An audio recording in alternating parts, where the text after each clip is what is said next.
അപ്പോൾ അടുത്തൊരു ദിവസം അടുത്തൊരു സെറ്റ് ഓഫ് ഭക്ഷണം. അപ്പോൾ ഇന്ന് ഉച്ചയ്ക്ക് കഴിച്ചതെന്ന് പറഞ്ഞാൽ നല്ല ചൂട് ചോറും പയറ് തോരനും അതുപോലെ ഉപ്പിലിട്ട നാരങ്ങ, പിന്നെ എനിക്ക് കുഞ്ഞ് അയില കിട്ടിയിട്ടുണ്ടായിരുന്നു. അപ്പോൾ ഞാൻ അതുകൊണ്ട് നല്ല മുളക് കറി വെച്ചായിരുന്നു. ഭയങ്കര ടേസ്റ്റായിരുന്നു. ഒരു കുറച്ച് വെള്ളം പോലെ ഇരുന്നു, പക്ഷെ നല്ല ടേസ്റ്റായിരുന്നു. ഇത് കോണ്ടയുടെ മുട്ടായി കേട്ടോ. എനിക്ക് ഇതങ്ങ് ഭയങ്കര ഇഷ്ടപ്പെട്ടു. കൊച്ചു റെക്റ്റാങ്കിൾ ഷേപ്പാണ് സാധനം.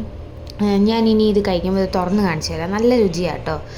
അത് കഴിഞ്ഞപ്പോഴത്തേക്ക് ഈ ഹേസൽനട്ടിൻ്റെ ഈ സ്പ്രെഡ് ഇത് ഭയങ്കര ടേസ്റ്റാട്ടോ. നമുക്ക് കഴിച്ചുകൊണ്ടിരിക്കാനൊന്നും തോന്നത്തില്ല, പക്ഷെ കഴിക്കുമ്പോൾ നല്ലൊരു റുചിയാണ്. നമ്മളെ മടുപ്പിക്കത്തുമില്ല, എന്നാൽ കഴിച്ചുകൊണ്ടിരിക്കാനും തോന്നത്തില്ല. അത് ഞാൻ ഇത് കുറച്ച് കോരി കഴിച്ചിട്ടുണ്ടായിരുന്നേ.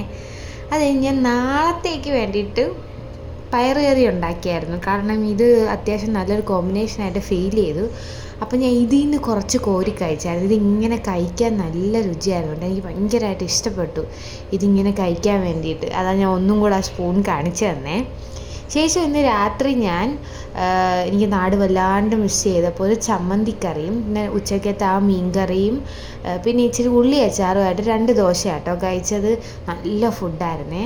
അപ്പോൾ ഇന്ന് ഇത്രയൊക്കെ കഴിച്ചുള്ളൂ.